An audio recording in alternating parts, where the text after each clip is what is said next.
In Fallout, and then in Fallout New Vegas in particular, we really wanted to have sort of a lot of groups that people could interact with. Factions are really important to us. We didn't want to make it something where it was black and white, where you have this small group of good people against a small group of bad people. It's this very complex mixture of these different people and these different factions. The player has a lot of control over what he gets to do in the New Vegas area. He gets to influence what happens to an entire region, and in order to have that kind of influence, he needs to side with one of the factions and sort of decide where he tips the balance.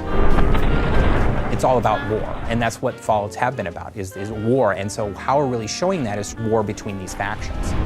We want the player to sort of have that hesitation when they're like, where do I really stand with these organizations? Like, is it really the right thing to back X, Y, or Z?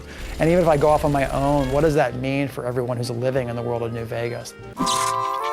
We have three primary factions, one of which is the New California Republic. Which is this big, sprawling government that's gotten too big for its own good. It's so big, it can't control its own territories, it can't police its own laws, it certainly can't protect its own citizens.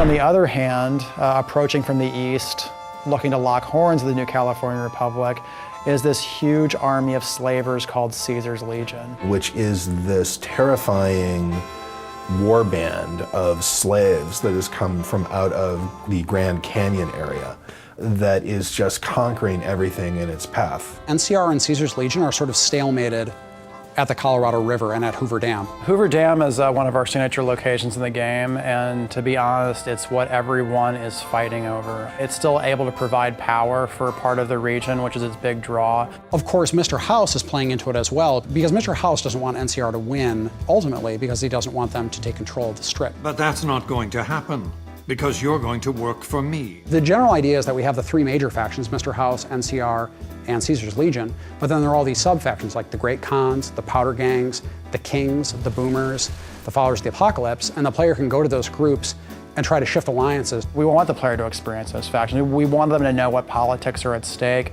and what ideologies these organizations represent. So when they choose what factions they want to work with, it's based on something more than just a gut, they're good, they're evil reaction. So if you support Caesar, or if you support NCR, or if you help the Great Khans or the Kings, it's going to make a big difference.